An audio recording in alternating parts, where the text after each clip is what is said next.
प्रभु यीशु के सामर्थ्य नाम में आप सबको जय मसीह की। Praise the Lord.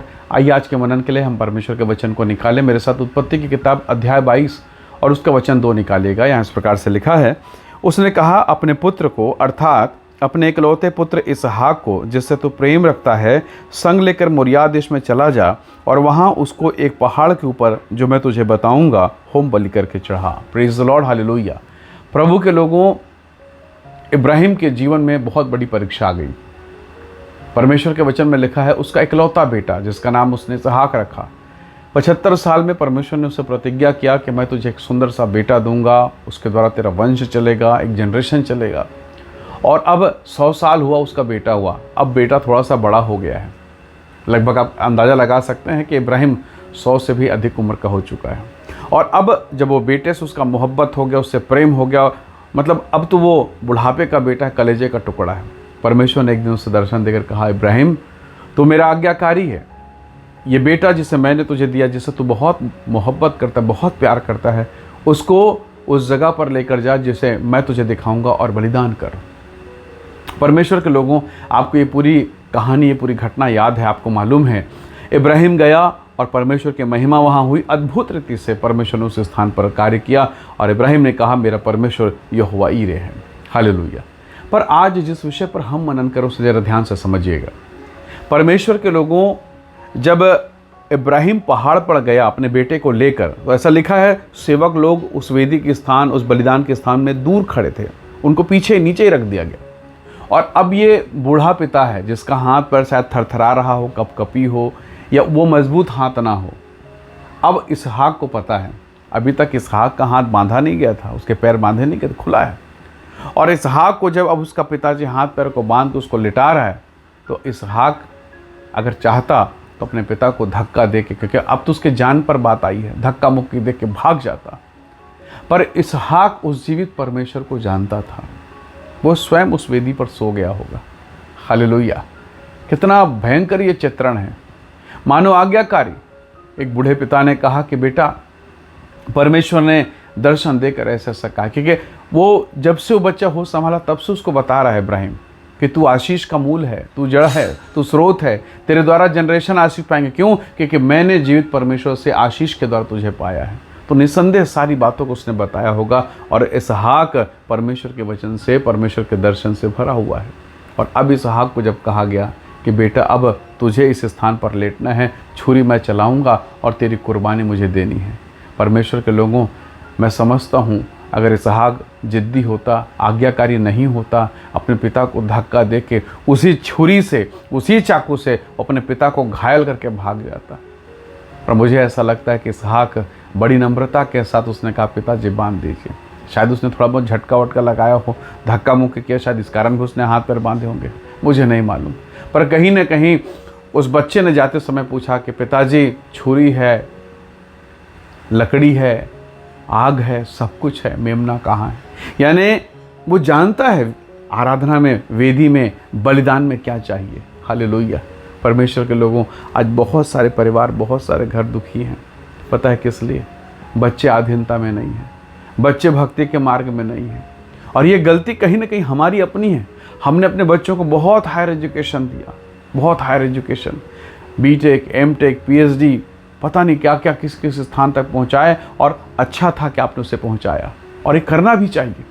पर एक और दूसरा विषय है, क्या आपने उसका परिचय यीशु से करवाया? क्या आपने उसका परिचय परमेश्वर से करवाया, पवित्रता से करवाया, धार्मिकता से करवाया? प्रभु के लोगों, ये जो बच्चे हैं ना, ये आपका भविष्य, आपका बुढ़ापा, आपका जनरेशन है, आपकी ब्लेसिंग है। और अगर आपके आंगन में अगर बेर का पेड़ लग जाए, कांटों का पेड़ लग जाए, अगर वो पेड़ बड़ा हो गया, याद रखिए, बार बार वो आपके पैर में चुभेगा, आपको चोट पहुंचाएगा, आप घायल होंगे। ये हमारे बच्चे हमारे आंगन के वो फूल हैं, वो पेड़ हैं, वो वृक्ष हैं। यदि ये अच्छे हो गए तो बुढ़ापा बहुत सुंदर बीतेगा, उसकी छांव में रहकर ज़िंदगी कट जाएगी। पर अगर ये कांटे वाले हो गए तो बुढ़ापा चुभने वाला होगा। आज बहुत सारे क्रिश्चियन परिवार, मसीही परिवार दुख में हैं, गवाहियाँ बिगड़ रही है, लोग चिंतित हैं, टेंशन में है। और अब पास्टर को प्रार्थना निवेदन भेजा जा रहा है, प्रार्थना कीजिए, हमारे बच्चे बिगड़ गए, हमारे बच्चे बिगड़ गए। बिगड़े अभी नहीं हैं, बिगड़े अभी नहीं। वो जो बेर की गुठली, वो जो बीज ज़मीन पर गया था, उस टाइम पर आपने ध्यान नहीं दिया। अब जब वो बड़ा हो गया, जब कांटे निकले, तब आपको समझ में आ रहा है कि बिगड़ गया। बिगड़ा उस टाइम पर था जब मैं परमेश्वर के भक्ति में था और बच्चे को कहा कि जा तू पढ़, तू उधर बैठ जा, बहुत डिस्टर्ब हो रहा है, तेरा पढ़ाई डिस्टर्ब हो रहा है, पादरी साहब आए, पास्टर साहब आए, घर में ऐसा कर, तू अलग कमरे में जा, पढ़ बेटा, पढ़ बेटी। आपने ये सिखाया, आपने परमेश्वर से उन्हें दूर किया, मैंने परमेश्वर के लोगों, आज बहुत सारे परिवार दुखी हैं, डिप्रेशन, तनाव में हैं। अच्छी डिग्रियां तो है पर बच्चों के पास परमेश्वर नहीं है। वो मसीही होकर ऐसे हो गए कि जैसे मसीह को जानते ही नहीं हैं।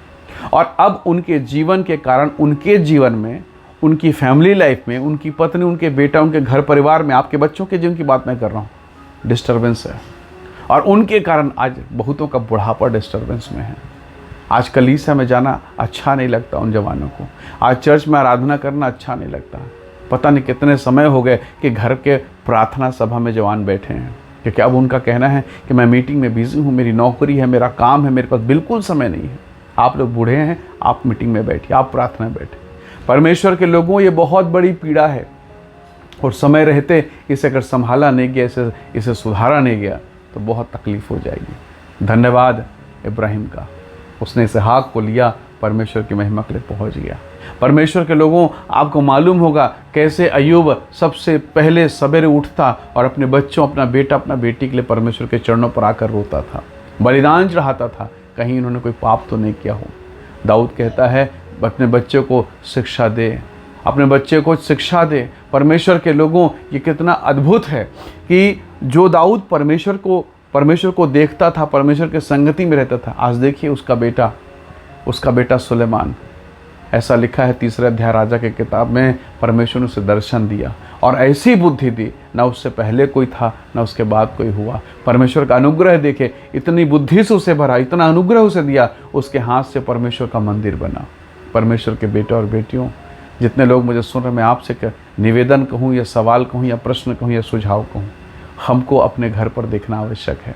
हमारे बच्चे किस मार्ग में जा रहे हैं, क्योंकि अगर वो गलत डायरेक्शन में चले गए तो हमारा आगे का जीवन तकलीफदायक बनेगा, हमारे आगे का जीवन बहुत पीड़ा से भरा होगा, गवाहियाँ बिगड़ेंगी। अभी तो आप धन्यवाद कर रहे हैं, लेकिन जब ये बच्चे परमेश्वर को छोड़कर गलत मार्ग में जाएंगे और जब ये प्रश्न उठेगा, जब ये सवाल उठेगा, उस दिन वो गीत हमको याद आएगा कि शर्म से सर झुक जाते हैं, ईश्वर के पिता हम आते हैं। प्रभु मेरी और आपकी सहायता करें। अपने घर को थोड़ा सा हमको ध्यान देना पड़ेगा। हमारे बच्चे जब स्कूल से आते हैं, उनका कॉपी, उनकी किताब, उनकी डायरी, पेंसिल चेक करते हैं, क्या पढ़ा है, क्या होमवर्क किया है, क्या आपने चेक किया उसने अंतिम बार बाइबल कब खोला है, अंतिम बार बाइबल कब पढ़ा, अंतिम बार उसने घुटना कब टेका है। हम सब चीज़ों पर ध्यान दे रहे हैं, भौतिक संसारिक चीज़ों पर। मैं ये नहीं कह रहा हूँ कि ध्यान मत दीजिए, पर उसके साथ साथ जो भाग है, परमेश्वर के लोगों, व्यवस्था की किताब अध्याय 4 को जरूर पढ़िएगा, 5 को जरूर पढ़िएगा। परमेश्वर का आदेश था हर एक इजरायली के लिए, हर एक भक्त के लिए, कि चलते फिरते उठते बैठते अपने बच्चों को वचन की शिक्षा दिया करना। ये आपकी जिम्मेदारी है, पास्टर की जिम्मेदारी नहीं आपकी। आप पिता हैं, आप माता हैं, ये ज़रूरी है। अगर आपने और मैंने ध्यान दिया तो याद रखिएगा, आने वाले समय में जितनी धार्मिकता आज आपके घर में आपके द्वारा है, आपकी पत्नी, आपके परिवार के द्वारा, आने वाले समय में यही बच्चे न केवल नौकरी में आशीषित होंगे, अपने आत्मिक जीवन में आशीषित होंगे। जब इनके जीवन में कमी और घटी होगी, जब ये बीमारी और पीड़ा और समस्या में होंगे, तब भी ये खजूर के डाली के समान लहलाएंगे। ये रेगिस्तान के माहौल में भी हरे भरे और मीठे रहेंगे, क्योंकि ये परमेश्वर के भक्त बनेंगे, ये परमेश्वर के आज्ञाकारी होंगे, ये परमेश्वर के राज्य में फलवंत वृक्ष के समान बनेंगे। और आपका बुढ़ापा, आपका जीवन, आपकी फैमिली, वरन कलीसिया में आपका पोजीशन सबसे आदर का पात्र बनेगा। हालेलुया। परमेश्वर के लोगों, संसार के लोग जानते हैं कि जब उनके पास धन संपत्ति और संसार की संपत्ति आएगी, तब समाज में उनका नाम होगा। हम जानते हैं परमेश्वर में अगर हमारे बच्चे अच्छे हैं, तब हमारे कलीसिया में हमारा नाम होगा, हमारे चर्च में हमारा नाम होगा। आइए हमारे अगले जनरेशन के लिए, अगले जनरेशन को अभी से पानी देना, अभी से परमेश्वर के भक्ति से सींचना शुरू कर दें, ताकि आने वाला समय हमारे जीवन के लिए आशीष का कारण हो। आइए दुआ करें, परमेश्वर के नाम का धन्यवाद करें, परमेश्वर की महिमा करें, बच्चों पर फोकस करें, अपने घराने पर फोकस करें। यीशु मसीह केवल 12 साल के थे, केवल 12 साल के। मरियम ने दूध पिलाते पिलाते इतना वचन पिला दिया, इतना वचन खिला दिया था। यूसुफ ने इतना वचन सिखा दिया। मंदिर में जाकर जब याजकों के साथ, महायाजकों के साथ बात किया, लोग डर गए, थर्रा गए और पूछा ये किसका पुत्र है। हालेलुया। वही अनुग्रह प्रभु आपको भी दे और प्रभु मुझको भी दे। आइए दुआ करें। सर्वशक्तिमान पिता, मेरे प्रिय लोगों पर दया कर, हमारे जनरेशन पर अनुग्रह कर, हमारे बच्चों पर दया कर, हमारे घराने पर दया कर। और हम सब ने जो गलतियां की है प्रभु, कि हमने अपने बच्चों पर ध्यान नहीं दिया, हमने आत्मिक जीवन नहीं सिखाया, हमने उन्हें वचन नहीं पढ़ने दिया, हमने उसे गीत गाने को नहीं बोला। हे प्रभु, हमारी सहायता कर ताकि हमारे बच्चे आपके मार्ग में चलें। केवल ऊपरी बातें नहीं प्रभु, परंतु सच में गहराई के साथ जड़ पकड़कर वो आपके नाम की महिमा कर सके। हम सभी पर दया कर, आशीष को प्रदान कर। इस वचन के द्वारा, इस संदेश के द्वारा जितने सुनने वाले वे सब यीशु के नाम से आशीषित होने पाएं। पिता धन्यवाद, सारी महिमा आपको देते हैं। धन्यवाद के साथ विनती प्रभु यीशु के नाम से मांगते हैं, आमीन आमीन। प्रभु आप सबको बहुत ऐसे आशीष दे। परमेश्वर का अनुग्रह आपके साथ हो। Praise the Lord. जय मसीह।